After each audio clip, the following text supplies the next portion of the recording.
Have you ever wondered how the infinite, eternal God could become a finite, mortal human? This profound mystery lies at the heart of one of the Bible's most revolutionary declarations. The Word became flesh and made his dwelling among us. In the opening chapter of John's Gospel, we encounter a stunning revelation that takes us back before time itself began. In the beginning was the Word, and the Word was with God, and the Word was God. This powerful statement echoes the opening of Genesis, but reveals something entirely new about God's nature and his plan for humanity. But what exactly is meant by the Word? In ancient Greek philosophy, the term logos, translated as word, represented divine reason and wisdom. For Jewish readers, it evoked God's creative power, the same voice that spoke the universe into existence.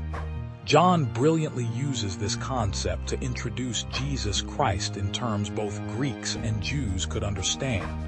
Think about words for a moment. They express thoughts, communicate truth, and build relationships. Similarly, Jesus is God's perfect self-expression, the ultimate revelation of his character and truth. From the very beginning, this divine Word was not a mere concept or force. He was a person, eternally existing in perfect fellowship with God the Father. The truly extraordinary part comes in verse 14. The Word became flesh and made his dwelling among us. The infinite became finite.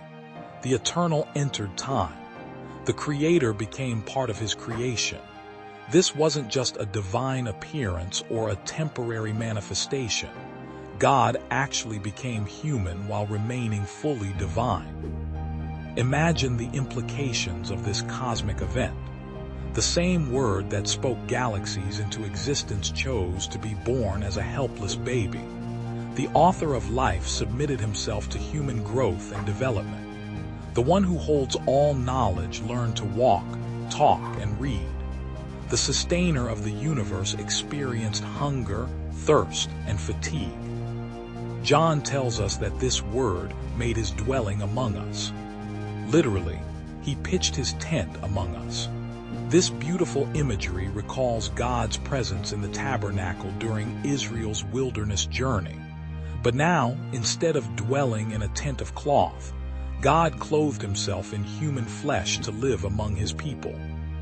This divine Word made flesh was Jesus of Nazareth. Through him, humanity could see, hear, and even touch God in a way never before possible.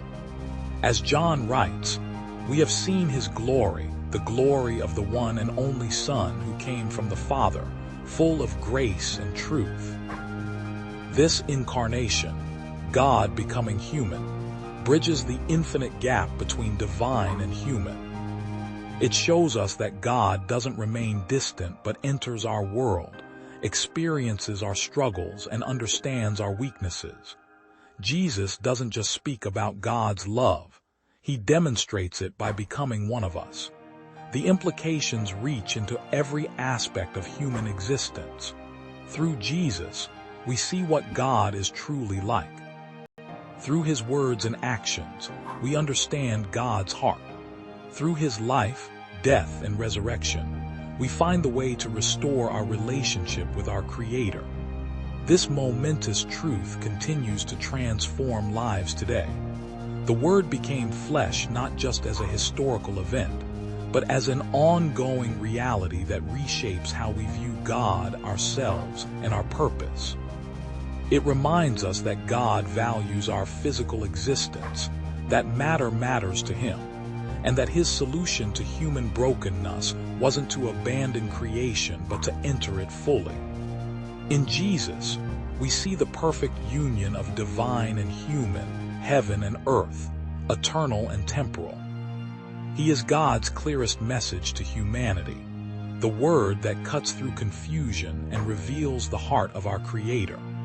Through him, we understand that God's ultimate answer to human need wasn't a philosophy or a program, but a person, one who continues to speak God's truth and demonstrate God's love to all who will listen. Like and subscribe for more inspiring videos.